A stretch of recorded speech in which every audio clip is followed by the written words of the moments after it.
6-day-long mission that they've been supporting, getting Starliner up to the International Space Station and then safely back for this landing in New Mexico.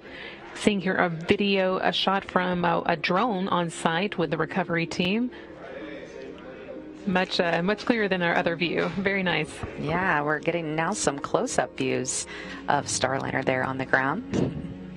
And back with the recovery team now. Again, they are starting to get staged, and will be taking control of the vehicle now. Just like we have a flight director here in Mission Control, there's a recovery director on site there who will be leading operations.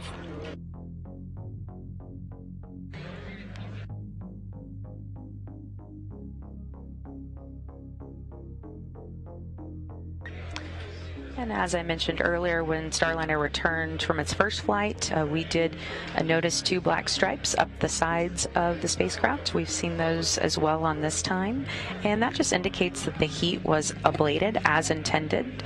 We expected to see that. It's a good thing to see that. It means that that ablative heat shield did its job.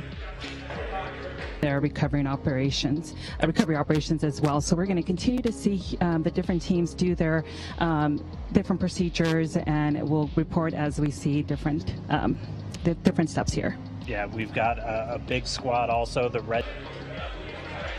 Just a great shot there. As I mentioned earlier, during our last flight, we landed during the dark and in the middle of the night, and so this is the first time that we've been able to see just such clear pictures of Starliner's crew capsule there in the desert of white sands. You can see that black stripe I mentioned, which is just kind of a badge of honor. It lets us know that the engineering done to protect that spacecraft during the hottest part of its re-entry did its job.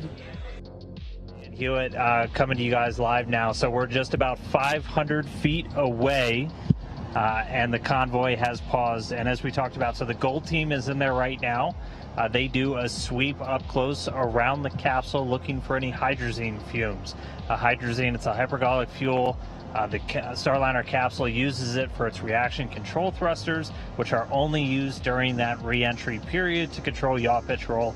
They go in, make sure there aren't any leaks, any fumes, anything like that, before the rest of the team start to make their way. That's right, Dan. As you can see probably in your camera views, they're dressed in hazmat suits, and they're going to do an initial sweep. They're doing that right now as they're walking around the crew module. You can see those airbags are inflated, and they're going to take their time to do that. Obviously, we want to keep the team safe, and once they do that, they're going to give the next team that go to proceed, which is going to be the silver team. And again, they're going to ground and stabilize the vehicle and make it safe for the crew to actually touch the crew module as well. So we're going to continue to see this live. As you can see, the parachutes are to our direction, to the left here, and the team that will be assessment. We're going to get back into our cars and be able to move in a little bit closer, and then we'll rejoin you very shortly. And you may have noticed there, as that drone flies over the base heat shield that really dropped away not too far from where Starliner landed. You may have heard a lot of clapping in the background here. Boeing and NASA leadership have made their way into Mission Control, and there is quite the celebration going on in here. Flight Director Mike Lammers congratulating his team on a successful flight and touchdown. Again, that came at 5:49 p.m. Central Time.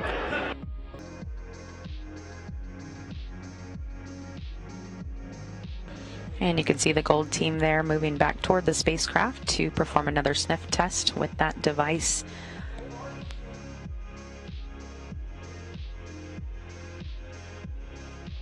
You can see them wearing their protective hazmat suits. That, of course, to protect them from any exposure to the hypergolic propellant.